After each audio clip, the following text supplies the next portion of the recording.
As a Catholic, I am deeply disappointed by the position that the Catholic Church has taken now and over the past many years. Prime Minister Justin Trudeau on Friday blasted the Catholic Church, saying it must take responsibility for its role running so-called residential schools for indigenous children after the discovery of the remains of 215 children at one former school. We expect the Church to take up and step up and take responsibility for its role in this. The discovery last week of the remains of the children, some as young as 3 years old, at the Kamloops Indian Residential School in British Columbia, which closed in 1978, has reopened old wounds and is fueling outrage about the lack of information and accountability. Between 1831 and 1996, Canada's residential school system forcibly separated about 150,000 children from their homes. Run by the government and church groups, most of them Catholic, the school's stated aim was to assimilate indigenous children.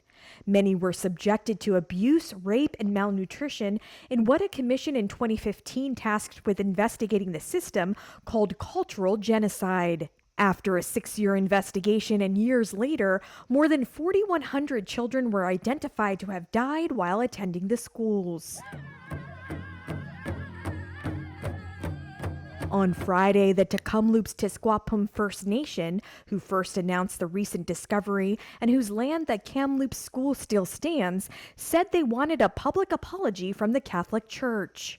In 2008, the Canadian government formally apologized for the system. Trudeau said many are wondering why the Catholic Church in Canada is silent and is not stepping up. Now, before we have to start taking the Catholic Church to court, I am very hopeful that religious leaders will understand that this is something they need to participate in and not hide from. Vancouver Archbishop J. Michael Miller on Wednesday said on Twitter the church was unquestionably wrong and his archdiocese would be transparent with its archives and records regarding residential schools. The United Nations human rights experts on Friday called on both Canada and the Vatican to further investigate the deaths of the children recently found.